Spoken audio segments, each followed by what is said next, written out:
Hello family, welcome back to Revu's kitchen. ನಿಮ್ಮೆಲ್ಲರಿಗೂ ಮಕರ ಸಂಕ್ರಾಂತಿ ಹಬ್ಬದ ಆರ್ಥಿಕ ಶುಭಾಶಯಗಳು.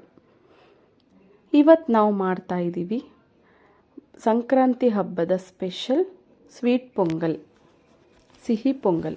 ನೋಡಿ ಎಷ್ಟು ಎಮ್ಮೆಯಾಗಿ ಕಾಣ್ತಿದೆ ಅಲ್ವಾ. ಇವಾಗ ಅರ್ಧ ಕಪ್ ಹೆಸರು ಕಾಳು, 1 ಕಪ್ ಅಕ್ಕಿ, ದ್ರಾಕ್ಷಿ ಸ್ವಲ್ಪ, ಮತ್ತು ಗೋಡಂಬಿ ಸ್ವಲ್ಪ, ಕೊಬ್ಬರಿ ಅರ್ಧ ಕಪ್, ತುಪ್ಪ ಅರ್ಧ ಕಪ್, ಏಲಕ್ಕಿ ಪುಡಿ ಮಾಡಿ ಇಟ್ಕೊಂಡಿದ್ದೀನಿ ಅದು ಸ್ವಲ್ಪ ತಗೊಳ್ಳಿ, ಸ್ವಲ್ಪ ಸಕ್ಕರೆ ಹಾಕಿ ಪುಡಿ ಮಾಡಿ ಇಟ್ಕೊಂಡಿದ್ದೀನಿ.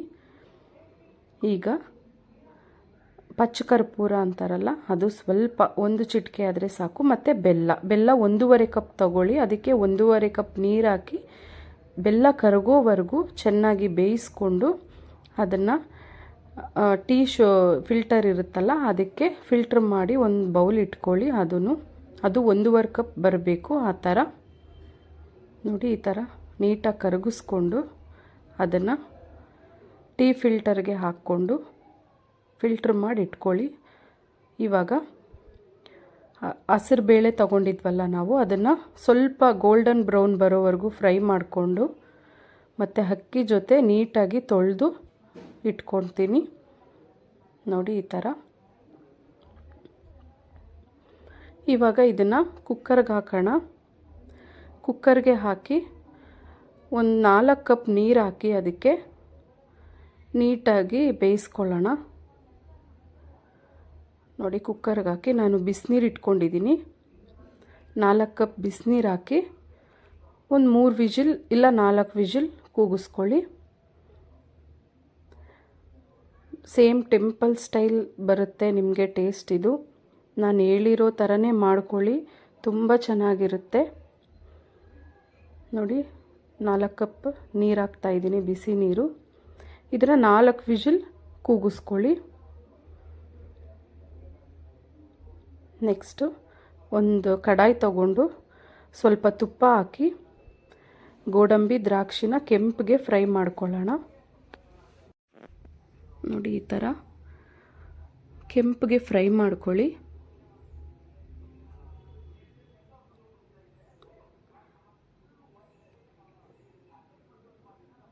ಈ ಸಂಕ್ರಾಂತಿಗೆ ನೀವೇನು ಸ್ಪೆಷಲ್ ಮಾಡಿದ್ರಿ ಅಂತ ನನಗೆ ಕಮೆಂಟ್ ಮಾಡಿ ತಿಳಿಸಿ.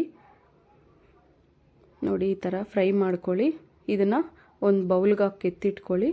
ಇವಾಗ ನಾವು ಬೇಯಿಸ್ಕೊಂಡಿದ್ವಲ್ಲ ಅದನ್ನು ಅದೇ ಬಾಣಲಿಗೆ ಹಾಕ್ಕೊಳ್ಳೋಣ. ಇವಾಗ ಇದನ್ನು ನೀಟಾಗಿ ಮಿಕ್ಸ್ ಮಾಡ್ಕೊಳ್ಳೋಣ, ಗಂಟಿಲ್ಲದೆ ಇರೋ ಥರ. ಸ್ವಲ್ಪ ಈ ಥರ ಸ್ಮ್ಯಾಶ್ ಆಗಿದ್ದರೆ ಚೆನ್ನಾಗಿರುತ್ತೆ, ಸ್ಮ್ಯಾಶ್ ಆಗೇ ಮಾಡ್ಕೊಳ್ಳಿ. ನೋಡಿ, ಇವಾಗ ನಾವು ಪಾಕ ತೆಗೆದಿಟ್ಕೊಂಡಿದ್ವಲ್ಲ ಅದನ್ನು ಹಾಕ್ಕೊಳ್ಳೋಣ.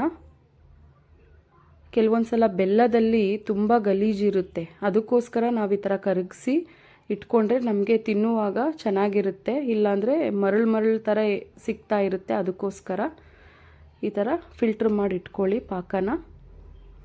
ನೋಡಿ ಈ ಥರ ನೀಟಾಗಿ ಅನ್ನ ಅದು ಗಂಟು ಬರಬಾರ್ದು, ಆ ಥರ ಎಲ್ಲದಕ್ಕೂ ಪಾಕ ಮಿಕ್ಸ್ ಆಗೋ ಥರ ನೀಟಾಗಿ ಕಲಿಸ್ಕೊಳ್ಳಿ. ನೀಟಾಗಿ ಈ ಥರ ಕಲಿಸ್ಕೊಳ್ಳಿ.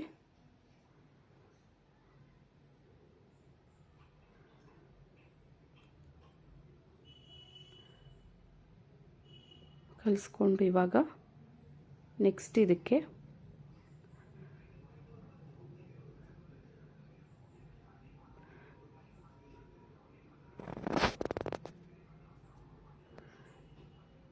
ಇದನ್ನು ಮಿಕ್ಸ್ ಮಾಡ್ಕೊಳ್ಳಿ ನೀಟಾಗಿ.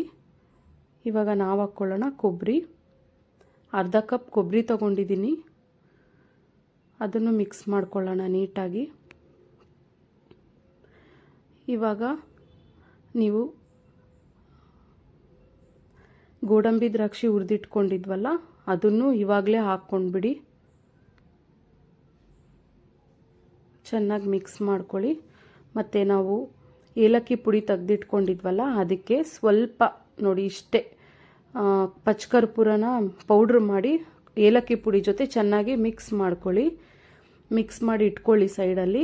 ಇವಾಗ ನೋಡಿ ಇದಕ್ಕೆ ಹಾಕ್ಕೊಳ್ಳೋಣ. ನಾನು 1.5 ಸ್ಪೂನ್ ಹಾಕ್ಕೊಂಡಿದ್ದೀನಿ.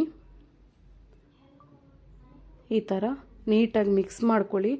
ಆ ಪಚ್ಕರ್ಪೂರ ಅನ್ನೋದು ಒಂದೇ ಕಡೆ ಇದ್ಬಿಟ್ರೆ ಅದು ಟೇಸ್ಟು ಹಾಳಾಗ್ಬಿಡುತ್ತೆ ಪೊಂಗಲ್ದು. ಸೊ ನೀಟಾಗಿ ಎಲ್ಲ ಕಡೆನೂ ಸ್ಪ್ರೆಡ್ ಆಗೋ ಥರ ನೀಟಾಗಿ ಕಲಿಸ್ಕೊಳ್ಳಿ. ಇವಾಗ ತುಪ್ಪ ಹಾಕೋಣ.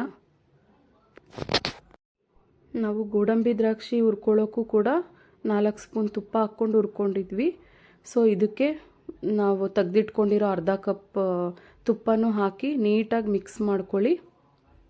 ಇಷ್ಟೇ ಫ್ರೆಂಡ್, ತುಂಬ ಈಸಿ ಅಲ್ವಾ ಪೊಂಗಲ್ ಮಾಡೋದು. ಸೇಮ್ ಟೆಂಪಲ್ ಸ್ಟೈಲ್ ಪೊಂಗಲ್ ಇದು. ಒಂದ್ಸಲ ಟ್ರೈ ಮಾಡಿ ನೀವು ಮನೇಲಿ. ಓಕೆ ಫ್ರೆಂಡ್ಸ್, ಈ ವಿಡಿಯೋ ನಿಮಗೆ ಇಷ್ಟ ಆದರೆ ಲೈಕ್ ಮಾಡಿ, ಶೇರ್ ಮಾಡಿ, ಸಬ್ಸ್ಕ್ರೈಬ್ ಮಾಡಿ, ಕಾಮೆಂಟ್ ಮಾಡಿ ಫ್ರೆಂಡ್ಸ್. ಬಾಯ್.